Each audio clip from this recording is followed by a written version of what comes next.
News mirror देखने वाले सभी दोस्तों को मेरा नमस्कार। दोस्तों, आज की इस पोस्ट में हम लेकर आए हैं एक दिल दहला देने वाली सच्ची कहानी। दिल्ली के ग्रेटर कैलाश में रहने वाले बुजुर्ग एनआरआई दंपति डॉक्टर ओम तनेजा, जिनकी उम्र 81 साल और उनकी पत्नी डॉक्टर इंदिरा तनेजा उम्र है 77 साल। इनको साइबर ठगों ने डिजिटल अरेस्ट किया और डिजिटल अरेस्ट 15 से 17 दिनों तक किया और इनको घर में कैद रखा और करीब 14 करोड़ 25 लाख रुपए लूट लिए।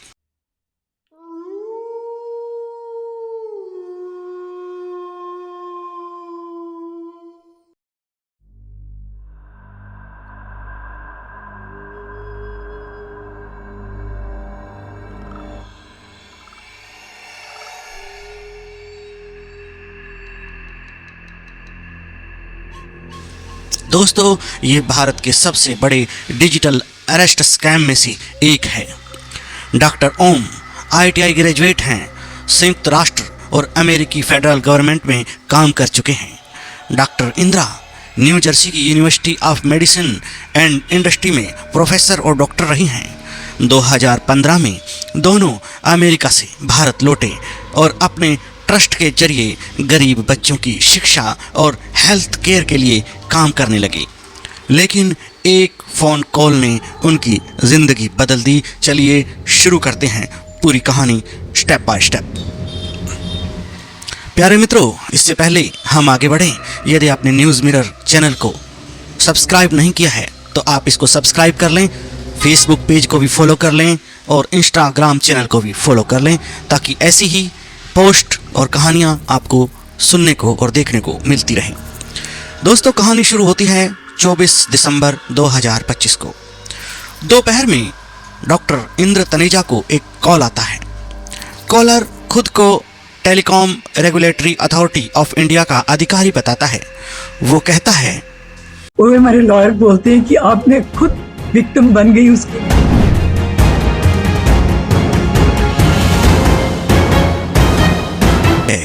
कि इंदिरा के नाम से रजिस्टर्ड एक नंबर पर 20 से ज़्यादा शिकायतें दर्ज हैं।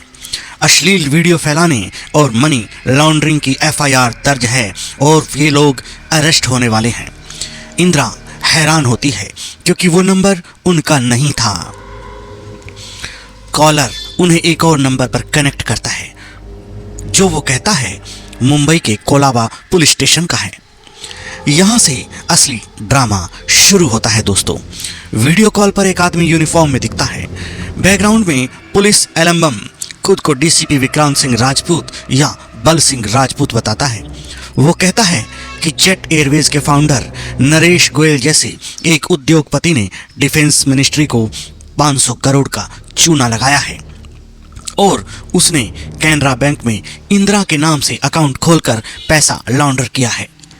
इंदिरा के थंब इम्प्रेशन और आधार पैन डिटेल्स दिखाकर प्रूफ देते हैं। इंदिरा और ओम को मुख्य आरोपी बताते हैं और बोलते हैं कि अरेस्ट वारंट जारी है, तुरंत मुंबई चले आओ। डॉक्टर इंदिरा ने बताया, मुझे एक उद्योगपति की फोटो दिखाई, कहा कि ये 500 करोड़ के फ्रॉड में शामिल है और ये केस तुमसे जुड़ा हुआ है। ओम को हाल ही में एम्स में सर्जरी हुई थी, ट्रैवल नहीं कर सकते थे, तो ठगों ने 15 लेटर अथॉरिटीज़ को लिखवाए। जब दंपति कहते हैं कि ओम की सर्जरी हुई है तो ठग कहते हैं कि सुप्रीम कोर्ट को लेटर लिखो। अगले दिन वीडियो कॉल पर फेक सुप्रीम कोर्ट हियरिंग होती है। एक आदमी खुद को आईपीएस ऑफिसर डी के गुप्ता बताता है। वो कहते हैं ये नेशनल सिक्योरिटी का मामला है, किसी को बताओगे तो तुम्हें जान के खतरे हैं। दंपति को डिजिटल अरेस्ट कर लिया जाता है, मतलब 24/7 वीडियो कॉल पर निगरानी। फ़ोन डिस्कनेक्ट नहीं करने देते, हर मोमेंट मॉनिटर करते हैं। अगर फ़ोन बेडरूम में ले जाते तो पूछते कि क्या हो रहा है। फैमिली से ये लोग झूठ बोलते कि हम एनजीओ के काम कर रहे हैं। ठग दंपति से सारे बैंक डिटेल्स मांगते हैं, कहते हैं वेरिफिकेशन के लिए पैसा ट्रांसफ़र करो, आरबीआई चेक करेगा और फिर तुम्हें वापस दे देगा। वो लोग धमकाते हैं कि अकाउंट तुम्हारे फ्रीज हो जाएंगे, तुम लोग अरेस्ट हो जाओगे। इंदिरा को अकेले बैंक जाने को कहते हैं। ओम घर पर कॉल पर बात करते रहते हैं। ये लोग इंजीनियरिंग, एनवायरनमेंट जैसे, रिलीजन जैसे टॉपिक्स पर बातें करते रहते हैं ताकि किसी को शक ना हो। डॉक्टर इंदिरा ने कहा, हम दिन रात वीडियो सर्विलेंस में थे। उनका वीडियो म्यूट रहता, लेकिन हमारी हर हरकत देख रहे थे वो लोग। फोन हिलता तो वो तुरंत पूछते थे। दोस्तों, अब शुरू होता है पैसा लूटने का सिलसिला। ठग आरटीजीएस ट्रांसफर मांगते हैं अलग अलग अकाउंट्स में, कहते हैं वेरिफिकेशन के लिए। इंदिरा को बैंक ऑफिशियल से झूठ बोलने की ट्रेनिंग देते हैं कि कहो चैरिटेबल ट्रस्ट को डोनेशन देना है। दोस्तों, 29 दिसंबर 2025 पहला ट्रांसफ़र 2 करोड़, 30 दिसंबर 2025 दूसरा ट्रांसफ़र 2 करोड़, 2 जनवरी 2026 तीसरा 2 करोड़, 5 जनवरी 2026 2 करोड़, 6 जनवरी पांचवा ट्रांजैक्शन 2 करोड़ 10 लाख, 8 जनवरी 2026 छठा ट्रांजैक्शन 2 करोड़ 20 लाख, 9 जनवरी 2026 सुबह 10 बजे सातवां 50 लाख। कुल मिलाकर करीब 14 करोड़ 85 लाख रुपए। हर बार कहते ये लास्ट है, वेरिफिकेशन पूरा होने वाला है। इंदिरा को धमकाते कि नरेश गोयल के आदमी तुम्हें फॉलो कर रहे हैं, जान का खतरा है तुम लोगों को। दोस्तों, एक बार ओम को शक होता है। वो लोकल एसएचओ से बात करते हैं, लेकिन ठग इन लोगों की हिम्मत देखिए दोस्तों, एसएचओ को भी धमका देते हैं। दोस्तों, 9 जनवरी 2026 को आखिरी ट्रांसफर के बाद ठग कहते हैं कि वेरिफिकेशन पूरा हो गया है, तुम्हारा काम बिल्कुल क्लियर है। एक आरबीआई नंबर देते हैं और कहते हैं कि अपने निकट के पुलिस स्टेशन जाओ, वहां से अपना पैसा वापस ले लो। Indira CR park police station जाती है, एसएचओ को आरबीआई नंबर दिखाती है। ठग कॉल पर एसएचओ से लड़ते हैं, चिल्लाते हैं। एसएचओ को समझ नहीं आता कि ये क्या है, और बाद में एसएचओ समझ जाता है कि ये एक स्कैम है। कॉल डिस्कनेक्ट हो जाती है। तब जाकर दंपति को पता चलता है कि ये एक फ्रॉड है और वो लोग एक बहुत बड़े फ्रॉड के शिकार हो गए हैं। वो नेशनल साइबर क्राइम हेल्पलाइन 1930 पर रिपोर्ट करते हैं। EFIR दर्ज होती है।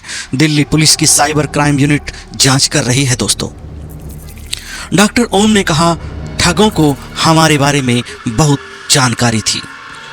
हमारी सबसे बड़ी गलती थी पुलिस को इन्फॉर्म न करना। डॉक्टर इंदिरा ने कहा, हम बहुत ज़्यादा डर गए थे और शॉक्ड थे। अगर पैसा वापस नहीं मिला तो भारत में रहना हम लोगों के लिए मुश्किल है। दोस्तों, ये कहानी हम सब के लिए एक सबक है। डिजिटल अरेस्ट जैसी कोई चीज़ लीगल नहीं होती। अगर ऐसा कॉल आए, तुरंत लोकल पुलिस या 1930 पर रिपोर्ट करें। किसी को बैंक डिटेल्स ना दें। वीडियो कॉल पर भरोसा बिल्कुल ना करें। बुजुर्ग लोग ज़्यादा टारगेट हो रहे हैं। फैमिली को अलर्ट रखें। अगर आपने ऐसा एक्सपीरियंस किया, कमेंट में शेयर जरूर करें। वीडियो को लाइक करें, शेयर करें और सब्सक्राइब करें ताकि जागरूकता लगातार फैलती रहे।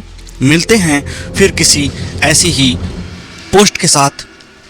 तब तक रखिएगा अपना और अपनों का ख्याल। दोस्तों, जय हिंद, जय भारत।